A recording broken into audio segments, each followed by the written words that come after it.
हरियाणा की सत्ता पर बीते 10 साल से काबिज भारतीय जनता पार्टी का मजबूत गढ़ अगर हरियाणा में कहीं कहा जाता है तो वो हरियाणा का अहिरवाल क्षेत्र है, जिसमें गुड़गांव, फरीदाबाद, भिवानी और महेंद्रगढ़ का तकरीबन 20 से 25 ऐसे विधानसभा क्षेत्र आते हैं जहां भारतीय जनता पार्टी अपनी मजबूत उपस्थिति बीते एक दशक में करवाती रही है। आज न्यूज़ 24 आपको हिंदुस्तान के स्मार्ट सिटी में से शुमार फरीदाबाद के बड़खल विधानसभा सीट पर लाया है। वहां की ग्राउंड रिपोर्ट आपको बता रहा है कि 2024 के लोकसभा चुनाव में 5 सीटों पर ही संतोष करने वाली भारतीय जनता पार्टी का मौजूदा विधानसभा चुनाव में क्या लहर है, क्या चुनावी मुद्दे हैं, क्योंकि फरीदाबाद में जल जमाव की समस्या सबसे ज़्यादा रही है। कई ऐसी घटनाएं हुई है जो फरीदाबाद को सुर्खियों में रखा है। तो बड़खल विधानसभा में आखिर क्या है ग्राउंड रिपोर्ट, यहाँ भारतीय जनता पार्टी के मुकाबले कांग्रेस कितनी मजबूती से चुनावी मैदान में है। बीते 2 बार से यहाँ भारतीय जनता पार्टी की सीमा तिरखा विजयश्री हासिल करती रही, लेकिन आखिरी वक्त में एंटी इनकम्बेंसी की वजह से सीमा तिरखा का टिकट काट दिया गया और उनके बदले धनेश अदल का जो नए उम्मीदवार हैं उन्हें चुनावी मैदान में उतारा गया है। तो कांग्रेस पार्टी की तरफ से चौधरी महेंद्र प्रताप सिंह के बेटे विजय प्रताप को कांग्रेस ने एक बार फिर तीसरी बार अपना उम्मीदवार बनाया है। तो क्या है चुनावी मुद्दे और कांग्रेस बनाम भारतीय जनता पार्टी की इस चुनावी जंग में आम मतदाता किनके साथ है, ये आपको बड़खल से विधानसभा की ग्राउंड रिपोर्ट आपको दिखा रहे हैं। बड़खल विधानसभा का ग्राउंड रिपोर्ट आपको दिखा रहा है न्यूज़ 24। बड़खल 2019 के विधानसभा चुनाव में महज कांग्रेस यहाँ से 2500 वोटों के अंतर से चुनाव हार गई थी। 2014 जब भारतीय जनता पार्टी का हरियाणा में उफान था, उस वक्त सीमा तिरखा 2019 सीमा तिरखा शिक्षा राज्य मंत्री रही, लेकिन इस बार एंटी इनकम्बेंसी की वजह से उनका टिकट काट दिया गया। स्मार्ट सिटी में शुमार है और स्मार्ट सिटी किस तरह का होता है ये मैं आपको तस्वीर दिखा रहा हूँ कि देखिए कि सबसे ज़्यादा अगर फरीदाबाद की चर्चा हरियाणा में होती है तो इसके जल जमाव को लेकर होती है। यहाँ खुले आवारा पशुओं की चर्चा होती है और आम लोग यहाँ पर हैं। तो हम लोग से ये पूछ रहे हैं कि बड़खल में इस बार चुनाव है 5 अक्टूबर को आपके यहाँ, तो स्मार्ट सिटी है, भारतीय जनता पार्टी का गढ़ है, हमेशा जीतती रही है, लोकसभा विधानसभा में 2 बार से जीत रही है, तो इस बार कैसा माहौल है और क्या मुद्दे हैं आप लोगों के साथ? देखो, स्मार्ट सिटी तो नाम गलत है इसका। ये तो इधर गंदगी के ढेर लगे हुए हैं, बरसात में गोडो गोडो तक पानी इकट्ठा हो जाता है, ट्रैफिक जाम हो जाता है। तो यहाँ तो स्मार्ट सिटी का नाम तो आप भूल जाओ। सबसे ज़्यादा ऑफिसों में भ्रष्टाचार है, सरकार का पैसा आता है, यहाँ लगता नहीं, भाजपा लीडर और ऑफिसर आपस में बांट लेते हैं। तो यहाँ तो फरीदाबाद का तो पिछले 10 साल में बहुत बुरा हाल है। तो इस बार मुद्दा क्या है? मुद्दा यही है बस सफाई का, सीवर का, पानी का, ये सारा जो मुद्दा है। और जो पब्लिक जो है ये पिछले 10 साल से इनको झेल रही है, कोई किसी तरह की कोई इम्प्रूवमेंट नहीं है। और भाई विजय प्रताप बड़े भारी मतों से जीते। लेकिन हरियाणा में तो कह रहे हैं लोग बीजेपी की नॉन स्टॉप विकास है। अरे हरियाणा में कोई विकास नाम झूठ बोल रहे हैं। हरियाणा में अब के 100% निश्चित तौर पे कांग्रेस की गवर्नमेंट है। आप लोग बताइए सर, बड़खल का क्या माहौल है? बड़खल में सुखबीर सिंह चंदीला एडवोकेट हूँ, फतेहपुर चंदीला से बिलोंग करता हूँ। अच्छा। स्मार्ट सिटी के में स्मार्ट गांव फतेहपुर चंदीला, वहाँ से मैं बिलोंग करता हूँ। जब मैं 5 साल का था, 5वीं क्लास में पढ़ता था, तब हमारे फरीदाबाद मानचित्र, एशिया के मानचित्र पर साफ नज़र आता था कि ये फरीदाबाद है। यहाँ सुई से लेके जहाज़ के पार्ट्स बनते हैं। और आज हमें जो कॉलेज, स्टेडियम, ऐसी चीज़ें मांगनी चाहिए थी अपने नेताओं से, आज हम उनसे मांग रहे हैं शुद्ध पानी, क्योंकि नालियों का गंदा पानी नलों में आ रहा है जो हम पीने के लिए मजबूर हैं।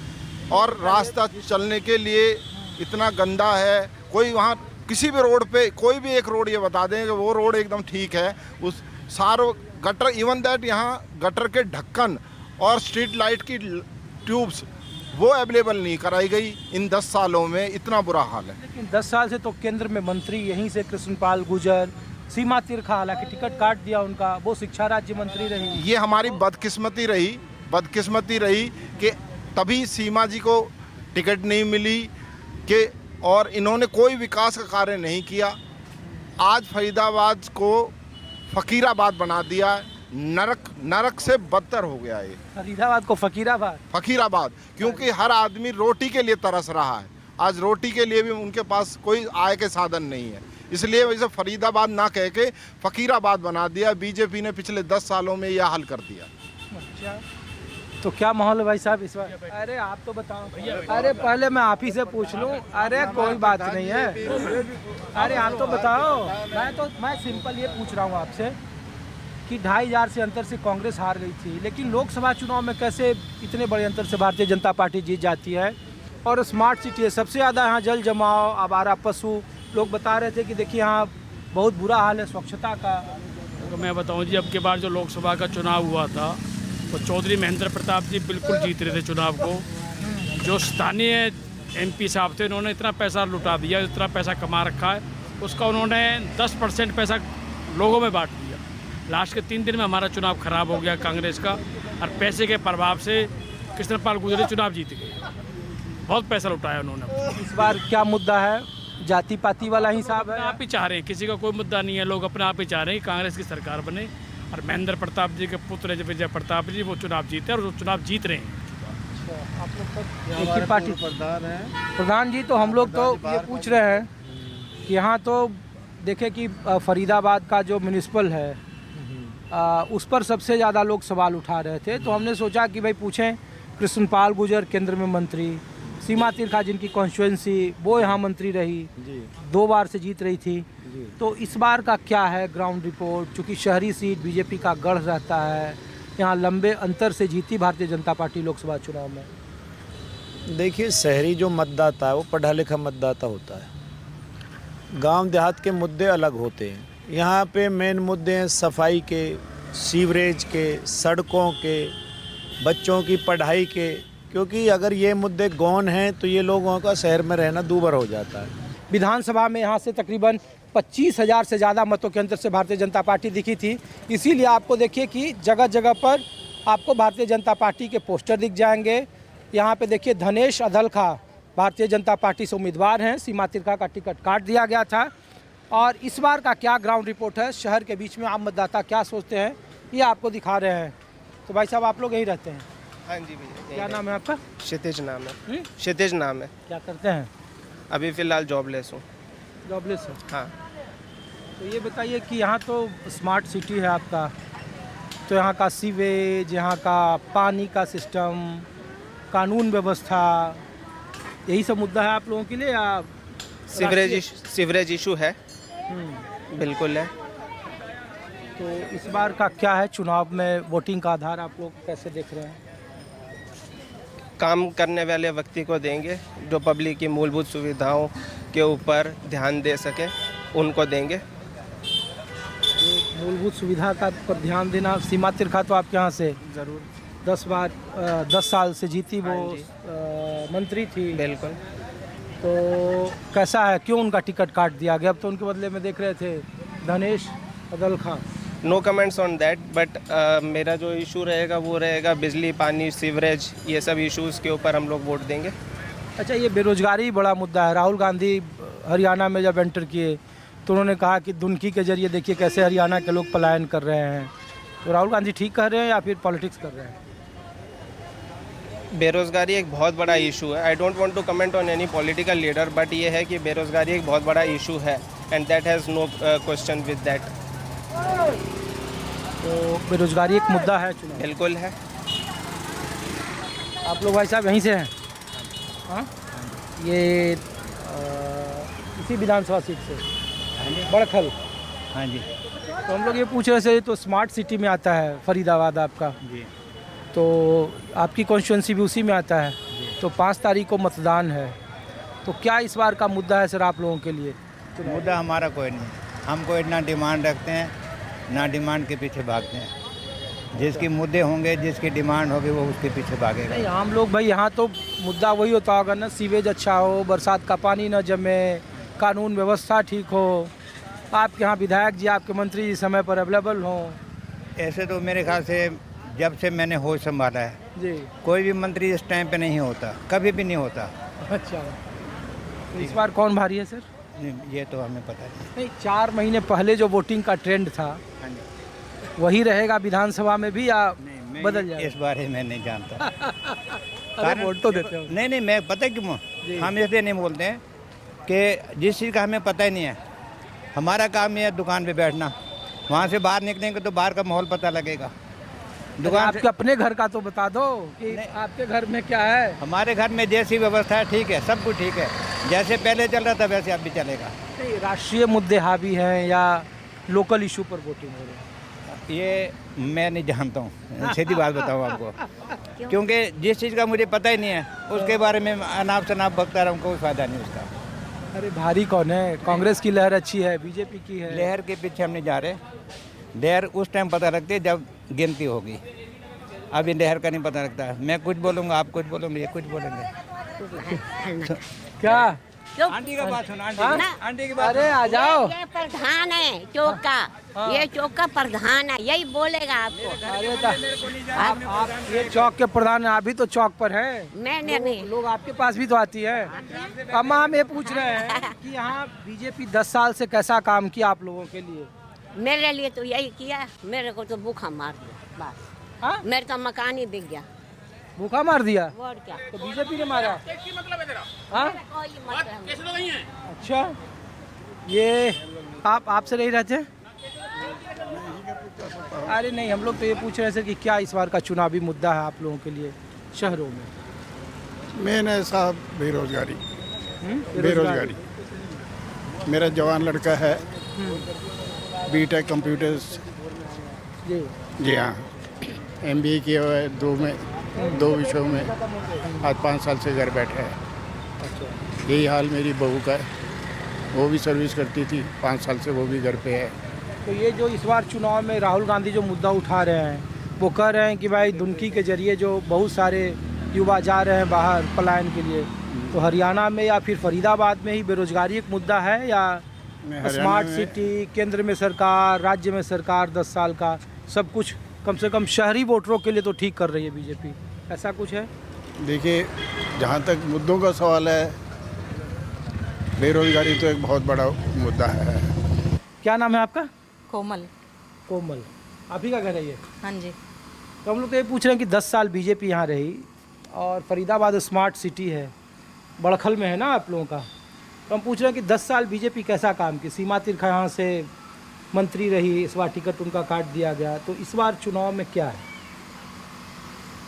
वही बोल तो रही हूँ, सीमा त्रिखा ने तो कोई काम किया नहीं, कृष्ण पाल गुर्जर ने भी कुछ नहीं किया। अब देखो जो आ रहे हैं वो क्या करते हैं। अरे तो मोदी पे तो विश्वास है, मोदी तो सही हैं, बट जो फरीदाबाद के ये विधानसभा के हैं जो उन्होंने कोई काम नहीं किया। अच्छा, इस बार तो कैंडिडेट भी बीजेपी ने बदल दिया आप लोगों हाँ के जी, लिए। अब वही देख रहे हैं क्या करेंगे वो।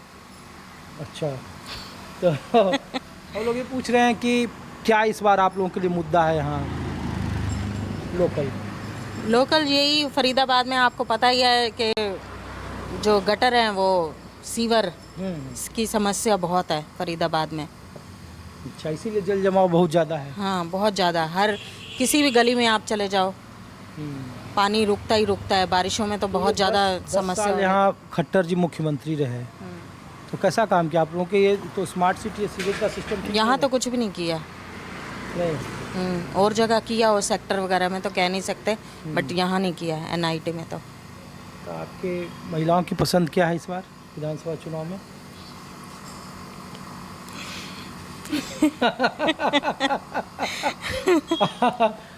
आप मुस्कुरा रही हैं। हाँ? हम तो बीजेपी वाले ही हैं वैसे। चलिए, आप काम करती हैं? आप यहीं रहती हैं? क्या नाम है आपका?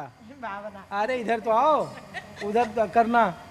भावना, अरे रुक जाओ, मैं तो ये पूछ रहा हूँ कि कैसी। अच्छा, कहाँ से हो आप? नेपाल। अच्छा, नेपाल से हो? कितने साल से हो यहाँ? हो गया 8 साल। तो वोटर हो यहाँ की? नहीं, वोट देने चाहती हो यहाँ? नहीं, अभी वोट देने नहीं जा रही है। अच्छा, तो वहाँ से अभी और तो आधार कार्ड ये सब हो गए। बड़खल विधानसभा के आपको ग्राउंड रिपोर्ट दिखा रहा हूं और ग्राउंड रिपोर्ट दिखाने के दरमियान ही कांग्रेस के प्रत्याशी विजय प्रताप जी मिल गए जो डोर टू डोर कैंपेन कर रहे हैं। विजय जी, हम लोग ये पूछ रहे हैं कि इस बार के चुनाव में स्मार्ट सिटी का ये रहा है और केंद्र में मंत्री, राज्य में जो आपकी सीट थी वहाँ से सीमा तिरखा जी मंत्री रही, हालांकि टिकट काट दिया गया। तो इस बार के चुनाव में आपके लिए मुद्दे क्या हैं जिसके आधार पर सबसे ज़्यादा आप जनता के बीच जा रहे हो, डोर टू डोर कैंपेन कर रहे हैं? बड़कल क्षेत्र को सीवर कुंड बना दिया इन्होंने भाई साहब। सीवर कुंड, सारे शहर में सीवर बहता है, सारा शहर टूटा पड़ा है, कचड़े से बढ़ा हुआ कैंसर फैल रहा है, लोग बीमार हैं, एलर्जी से बीमार हैं, दुनिया भर की बीमारियाँ आएंगी इस कचड़े की वजह से। ये जलता है, नीचे ज़मीन में जाता है तो कैंसर बनाता है, ऊपर जाता है तो कैंसर बनाता है। सड़कें टूटी पड़ी हैं भाई साहब, पीने का पानी आता नहीं, उसमें सीवर मिक्स हो जाता है। शिक्षा, हेल्थ, स्पोर्ट्स, इसमें कोई काम ही नहीं है। एक स्कूल नया नहीं बनाया, एक कॉलेज नया नहीं बनाया, एक इन्होंने हॉस्पिटल नहीं बनाया, एक पुलिया भी नहीं बनाई। यहाँ अगर शहर में पुलिया टूटी हुई वो भी नहीं बनी। जल भराव से अंडरपास में 2 लोगों की मृत्यु होगी, गाड़ी डूब गई। प्रॉपर्टी आईडी, फैमिली आईडी, एक तहसील खोल दी उसमें टॉयलेट तक नहीं है भाई साहब। बारिशों में तहसील में नहीं जा सकते, 1.5 लाख रिश्वत लेते हैं फ्लोर की रजिस्ट्री की। मतलब एक समस्या हो तो बताएं भाई साहब। नहीं, लेकिन लोगों में जा रहे हैं तो हर आदमी इतना त्रस्त है भाई साहब। लेकिन लोग ये कह रहे हैं सर कि केंद्र में मंत्री कृष्णपाल गुर्जर, सीमा तिरखा मंत्री रही,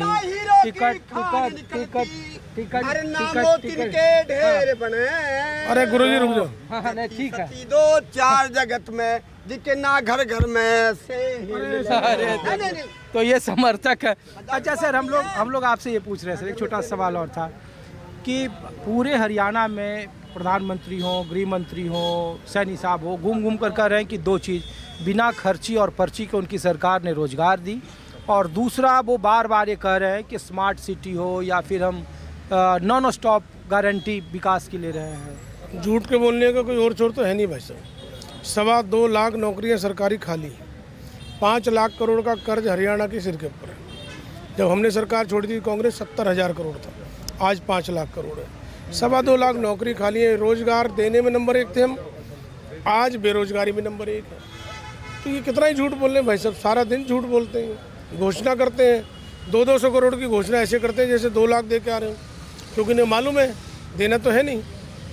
लेकिन स्मार्ट सिटी में क्या हुआ भाई साहब? 1% स्मार्ट सिटी कवर हुआ 9 साल में। फरीदाबाद 1% स्मार्ट सिटी में कवर हुआ, तो 900 साल में वो कवर होगा। फिर 900 साल कौन जिएगा भाई साहब? आप इनसे पूछो तो सही। जब इतने सारे मुद्दे हैं तो सर फिर जब भी लोकसभा का चुनाव होता है बीजेपी इस तरीके से स्वीप क्यों करती है? देखिए, और लोकसभा का चुनाव हम लोग देख रहे हैं, लोकसभा चुनाव अगर आप देखें, इन्होंने क्या है, टेलीविज़न नाम के एक विज़न को पकड़ लिया, उससे भ्रमित किया लोगों को। सही बता रहा हूँ मैं। सोशल मीडिया पे इन्होंने पूरी आर्मी बनाई, पेड लोग लगाए, ये नैरेटिव सेट करते हैं, लोग भ्रम में आए, नैरेटिव सेट हुआ, कुछ नहीं हुआ। लेकिन जब बाद में इनका पता, जैसे इन्होंने नैरेटिव सेट किया था, 40 सीट ही आया ना इसमें से। 2G का नैरेटिव इन्होंने सेट किया, भाई 2G में इतना घोटाला हो गया। बाद में कोर्ट ने कहा इसमें कोई घोटाला ही नहीं है। 2024 आते आते लोगों को दिमाग से इनकी धुंधल का हटने लगा, लोगों को मालूम लगने लगा कि यार ये लोग भ्रमित कर रहे हैं। तो आप देखिए कितना फ़र्क आया। ये मेजॉरिटी में नहीं आ पाए अकेले अपने दम पे। ये 400 की बात कर रहे थे, कहाँ रह गए? हमारी वोट 2,75,000 थी 2019 में, 2024 में 6.25 लाख होगी। फ़र्क पड़ा है बहुत ज़्यादा। 2-4-5% वोटों का फ़र्क और डल सकता था, वो हम नहीं डाल पाए क्योंकि लेट हो गया हमारा सिस्टम। अब लोग पहचान चुके हैं इनको, मोदी साहब को भी पहचान चुके हैं, नीचे भी पहचान चुके हैं, बीजेपी के सिस्टम को पहचान चुके हैं। आखिरी सवाल का जवाब दीजिए सर, फिर हम लोग आगे बढ़ेंगे। कि कैंडिडेट बदल दिया, एंटीन कैम्बेसी जो था, कि सीमा तिरखा का कैंडिडेट बदल के अब नया कैंडिडेट यहाँ लगा दिया, अदल खां जो है, धनेश अदल खां। कितनी बड़ी चुनौती है? और दूसरा इसके साथ ही जुड़ा हुआ कि अगर आप चुनाव में विजयश्री हासिल करते हैं तो मुख्यमंत्री के तौर पर किसे देखना पसंद करेंगे? देखिए, मैं बताऊँ आपको, पहली बात तो पहले इन्होंने चीफ मिनिस्टर बदला, फिर उन्होंने कैंडिडेट्स बदले, इन्होंने अपना फेलियर एडमिट खुद कर लिया कि भाई हम सफल नहीं रहे। अब हम चेहरा बदल के लोगों को दोबारा भ्रम में डालने की कोशिश करते हैं कि देखिए हमारे चेहरे ठीक नहीं थे, हमने बदल लिए, नया मुख्यमंत्री लाए, नए कैंडिडेट लाए। लेकिन 10 वर्ष लोगों ने दे दिया और मौका इनको देने वाले नहीं है। अदलक्का जी तो यहाँ रहते भी नहीं, वो ओल्ड फरीदाबाद में रहते हैं सेक्टर 9। मेरा सैद्धांतिक रूप से मानना है कि क्षेत्र जिस क्षेत्र से आदमी लड़े वहीं का होना चाहिए। उनको यहाँ की ज्योग्राफी नहीं पता, भौगोलिक स्थिति का उनको ज्ञान नहीं है। उनको तो यहाँ आने के बाद पता चला है कि यहाँ इतनी प्रॉब्लम्स है। यहाँ आने के बाद पता चला है, अगर वो 2-3 महीने पहले होमवर्क कर लेते तो शायद आते भी ना। ये तो यहाँ आने के बाद उनको मालूम चला है कि भाई मेरे जी का जंजाल हो गया, ना निकलते बन रहा है ना उगलते बन रहा है। ये स्थिति है। रही बात मुख्यमंत्री की, तो हमारा जो सबसे बड़ा चेहरा है वो चौधरी भूपेंद्र सिंह हुड्डा। ये मेरी पर्सनल मामला है। जो जनता चाहती है हुड्डा साहब को नेता के रूप में देख रही है, लेकिन मुख्यमंत्री चुनते हैं विधायक। अभी जनता विधायकों को चुनेगी, फिर विधायक अपनी मर्जी से मेजॉरिटी से मुख्यमंत्री चुनते हैं, तो वो तब तय होगा। जो स्थानीय टीम है, जो सीमावर्ती इलाके हैं, वहाँ पे गहन छानबीन की जा रही है। 5 अक्टूबर को हरियाणा में 90 विधानसभा सीटों के लिए चुनाव हो रहे हैं और उन चुनावों को निष्पक्ष और भयमुक्त बनाने के लिए चुनाव आयोग की तरफ से ये कार्रवाई स्थानीय प्रशासन के सहयोग से की जा रही है। कैमरामैन कालीकांत झा के साथ ऋषिकेश कुमार, न्यूज़ 24 फरीदाबाद। खबर मतलब न्यूज़ 24।